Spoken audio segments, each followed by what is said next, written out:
Doctor Bhubaneswar Dutta sir আমার ইষ্টপুত্র doctor বসন্ত মঙ্গল দত্ত দেবী doctor Jayanta Kumar বড়ুবাইদেউ এটি গোলাম জামিন আপনাদের নাজন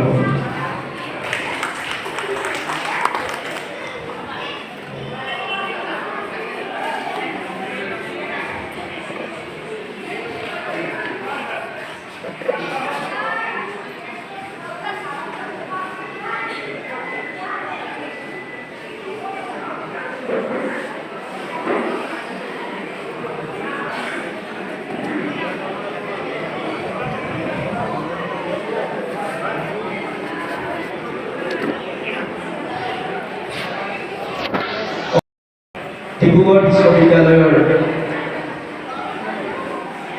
সন্মানীয় ভাৰপ্ৰাপ্ত পঞ্জীয়ক ডক্টৰ পৰমানন্দ সোণোৱালদেৱক পৰিয়ালৰ তৰফৰ পৰা এটি সুনাম জাবিৰা সম্বৰ্ধনা জনাব খুজিছে। তেখেতক ফুলেশ্বৰ দত্ত ছাৰৰ বোৱাৰী সম্বৰ্ধনা জনাইছে। ইয়াৰ পিছত আমাৰ মাজত দেশপ্ৰেমমূলক নৃত্য প্ৰদৰ্শন কৰিব বেঙেনা গড়াৰ কণকণ শিল্পীসকল। ইয়াৰ পিছতে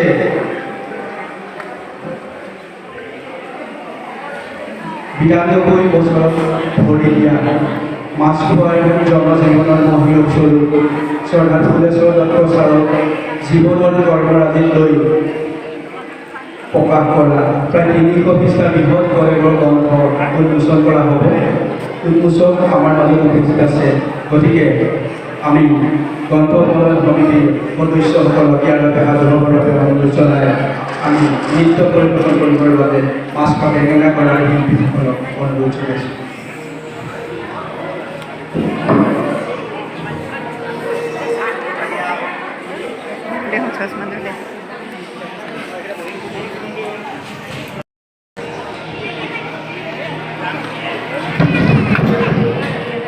চশমাটো দে।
মাছখোৱাৰ বেঙেনাগড়াৰ শিল্পীসকললৈ ধন্যবাদ জনাইছোঁ।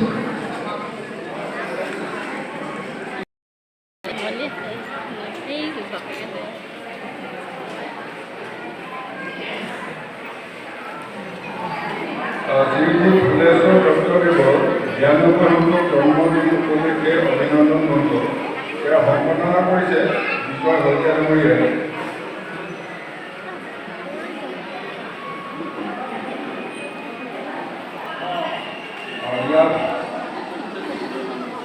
সম্বর্ধনামূলক উপদেষ্টা শ্রী লক্ষেশ্বর দত্ত ডক্টর অগ্নি কুমার শইকীয়া সভাপতি শ্রী হেমচন্দ্র দত্ত সম্পাদক শ্রী বিজয় শইকীয়া সহসম্পাদক শ্রী দুলাল বৰা শ্ৰী সম্পাদিত সহযোগী শ্ৰী বিজন শৰ্মা শ্ৰী বিজয় শৰ্মা শ্ৰী দিলীপ কোচ শ্ৰী লক্ষ্য কোচ শ্ৰী ৰঞ্জিত শৰ্মাই শ্ৰী প্ৰসন্তী দেৱী ভাগৱতী শ্ৰী অম্বিকা শইকীয়া বিজুলী পৰা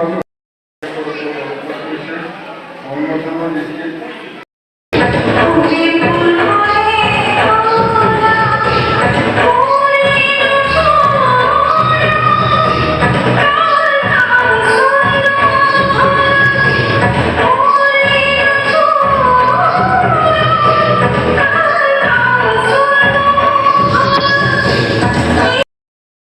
অনিষ্ট পুত্ৰ বসন্ত মংগল দত্ত। গতিকে বসন্ত মংগল দত্তৰ পৰা এই কথাবিলাক মই জানি আহিছোঁ অলপ দিনৰ আগৰ পৰা।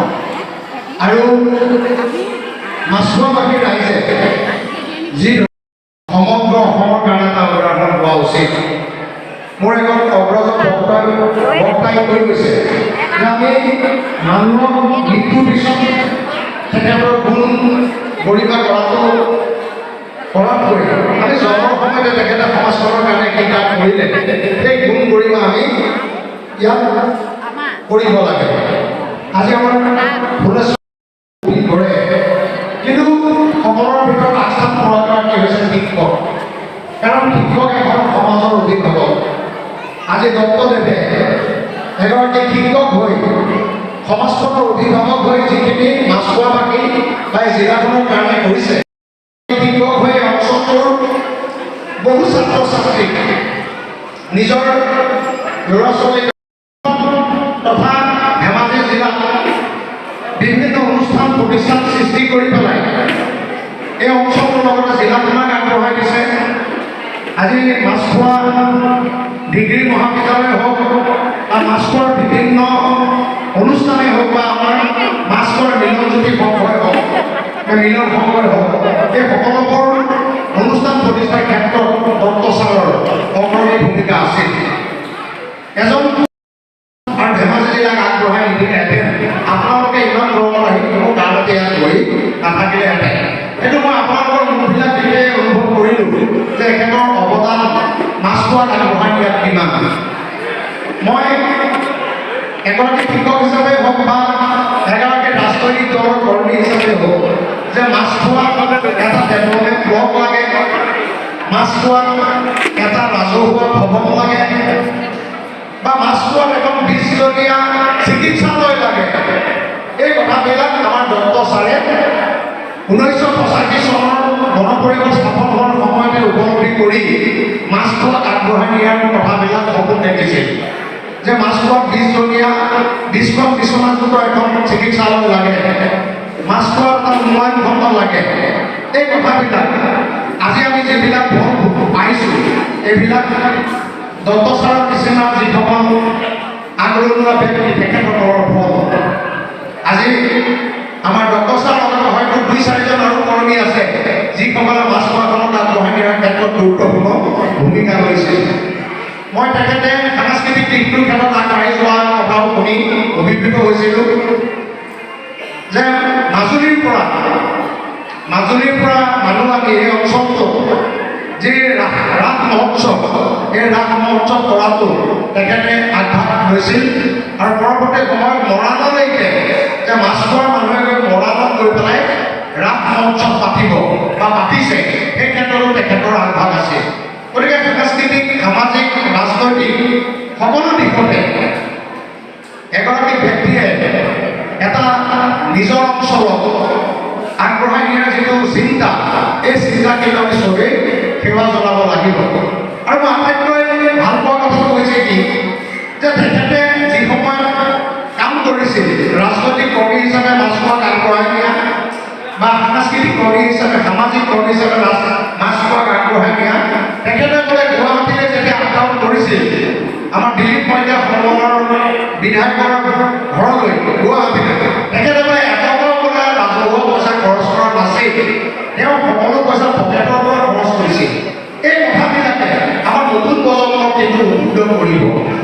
আমি এইকেইটা কথা হৈছে সলাগিবলগীয়া কথা যে যিজন ব্যক্তিয়ে ৰাজহুৱা কাম কৰোঁতে যে পকেটৰ পইচা খৰচ কৰাৰ ইচ্ছা নকৰি নিজৰ গাঁঠি ধন ভাঙি ৰাইজৰ কাৰণে কাম কৰিছে, সেইকাৰণে আজি ৯২ বছৰীয়া ফুলেশ্বৰ দত্ত ডাঙৰীয়াক আপোনালোকে এই সন্মান দিছে। তাৰ কথা সেইবিলাকে। গতিকে আজি আমি আপোনালোকৰ মাজত উপস্থিত হৈ গৌৰৱ অনুভৱ কৰিছোঁ। অসম কলেজ শিক্ষক সংস্থাই 1950 চনত জন্মগ্ৰহণ কৰি 1949 চনত জন্মগ্ৰহণ কৰি আজি পৰ্যন্ত আমি মহাৰাজা জয়ন্তী উদযাপন কৰাৰ সিদ্ধান্ত লৈছোঁ এই বছৰ। আৰু এই বছৰ আমি বিভিন্ন কাৰ্যসূচী লৈছোঁ আৰু তাতে আমি ফুলেশ্বৰ দত্ত ডাঙৰীয়াক আপোনালোকে যি সন্মান দিছে তাতো আমি একাত্ম হৈছোঁ। আমাৰ তৰফৰ পৰা তেখেতক সম্বৰ্ধনা জনোৱাৰ কথা আছে, কিন্তু মোৰ যিগৰাকী বিত্ত সম্পাদক আৰু শৈক্ষিক সম্পাদক তেওঁলোক আহি আছে, গতিকে তেখেতসকল আহি আপোনালোকৰ লগতে একাত্ম হৈ মাননীয় দত্ত ছাৰক সম্বৰ্ধনা জনাব। আমিও দত্ত ছাৰক শুভেচ্ছা দিছোঁ যে তেওঁ যি শতক সেই শতক পূৰ্ণ কৰিব লাগে, 100 বছৰ পূৰ্ণ কৰি আৰু আগুৱাই থাকক। তেওঁ জীয়াই থাকে এই সমাজখনে সাহস পাব।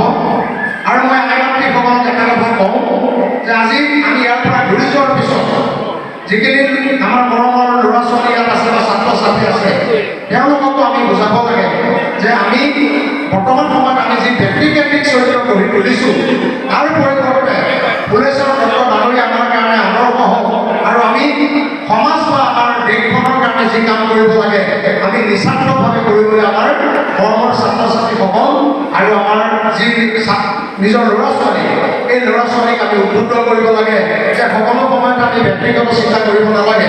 ব্যক্তিগত চিন্তাটো আমি কৰিবই লাগিব, কিন্তু হ'লেও সকলো সময়ত আমি ব্যক্তিগত চিন্তা নকৰি আমি যাতে সময় পালে আমাৰ সমাজখন বা দেশখনৰ কথা চিন্তা কৰোঁ। তাৰ আদৰ্শ হৈছে আমাৰ ফুলেশ্বৰ দত্ত বৰদেউতা, ফুলেশ্বৰ দত্ত খুড়া বা ফুলেশ্বৰ দত্ত ছাৰ। গতিকে তোমালোকো এইগৰাকী অগ্ৰণী ব্যক্তিত্বৰ দ্বাৰা কৰ্মৰাজিৰ দ্বাৰা অনুপ্ৰাণিত হৈ আমাৰ সমাজ বা জাতিটোৰ কাৰণে আমি কাম কৰিব লাগে। সেই আদৰ্শৰে আমাৰ মৰমৰ ছাত্ৰ ছাত্ৰীসকলক মৰমৰ ল'ৰা ছোৱালীসকলক আমি উদ্বুদ্ধ কৰিব লাগে। আৰু এই কামটো কৰিবৰ কাৰণে মই মাছখোৱাবাসী আই মাতৃসকলক মোৰ তৰফৰ পৰা অনুৰোধ জনাই মোৰ বক্তৃতা সামৰি লগাইছোঁ। শেষত আমাৰ দত্ত ডাঙৰীয়া যিহেতু এগৰাকী আমাৰ শিক্ষক আছিল, মই তেখেতৰ গুৰুবন্দনাৰে মই মোৰ বক্তব্য সামৰণি মাৰিব ওলাইছোঁ। আৰু সামৰণি কৰাৰ আগতে মাছখোৱাবাসী যি মৰমৰ সংগঠন মিলন সংঘ, এই মিলন সংঘ আৰু দত্ত ছাৰৰ পৰিয়ালবৰ্গক মই ধন্যবাদ কৃতজ্ঞতা জনাইছোঁ যে আমি আজি এই অনুষ্ঠানত একাত্ম হ'বলৈ পাই অতি সুখী হৈছোঁ। আজি আমাৰ স্বাধীনতা দিৱসত বিভিন্ন কাৰ্যসূচী আছিল অসম কলেজ শিক্ষক সংস্থাৰ, তথাপি আপোনালোকৰ আমন্ত্ৰণ ৰক্ষা কৰি আমি আজি ইয়াত আহি যে একাত্ম হ'লোঁ তাৰ বাবে মই আপোনালোক সকলোকে এই নিমন্ত্ৰণৰ বাবে ধন্যবাদ দিছোঁ। আৰু আশা কৰিছোঁ অকল মাছখোৱা এগৰাকী ফুলেশ্বৰ দত্তই নহয়, অনাগত দিনত আৰু যথেষ্ট সংখ্যক ফুলেশ্বৰ দত্ত ছাৰৰ দৰে ব্যক্তি ইয়াত উপস্থিত হৈ মাছখোৱাবাসী ধেমাজি জিলাত অসমক আগবঢ়াই নিব তাৰ কামনাৰে মোৰ বক্তব্য সামৰণি মাৰিছোঁ। মই যিহেতু আমাৰ ছাৰ আছিলে ফুলেশ্বৰ দত্ত ছাৰ, গুৰু ব্ৰহ্মা গুৰু বিষ্ণু গুৰুদেৱ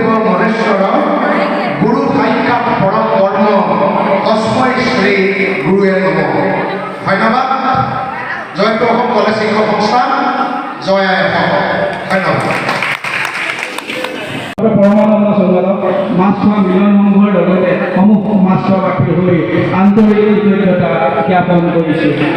Masa? Eropa.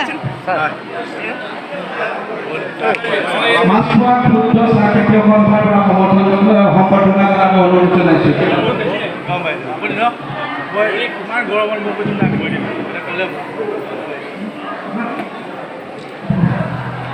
সন্মানীয় অতিথিসকলক প্ৰেক্ষাগৃহৰ বাহিৰলৈ নাযাবলৈ অনুৰোধ কৰিছোঁ। পৰিয়ালবৰ্গৰ অনুৰোধ আৰু আজি অহা বহুকেইজন বিশিষ্টজনী পৰিয়ালৰ তৰফৰ পৰা সম্বৰ্ধনা জনোৱাৰ ব্যৱস্থা কৰিছে। গতিকে সন্মানীয় ব্যক্তিসকলক প্ৰেক্ষাগৃহৰ পৰা ওলাই নাযাবৰ বাবে অনুৰোধ কৰিছোঁ। মাছখোৱা আঞ্চলিক সনাতন বৈদিক সমাজৰ তৰফৰ পৰা সম্বৰ্ধনা জনাওঁ।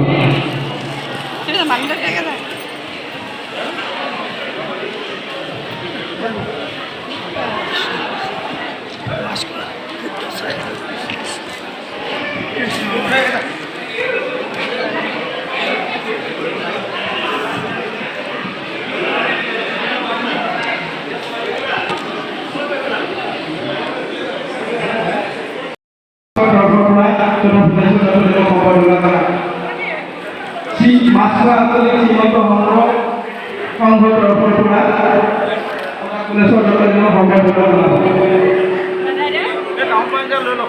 হয় লখিমপুৰৰ পৰা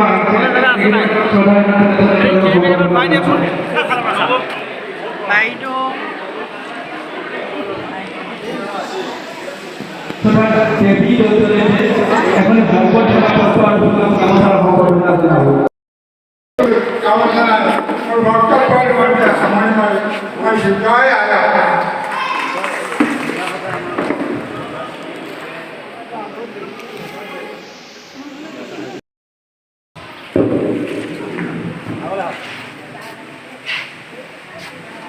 এবাৰ উপলব্ধি কৰি মাৰক এফালৰ পৰা মাৰক এটা উপলব্ধ লাগিব जनगणमन अधिनायक जय हे भारत भाग्य विधाता पंजाब सिंध गुजरात मराठा द्राविड उत्कल गंगा हिंद हिमाचल সভা ভংগ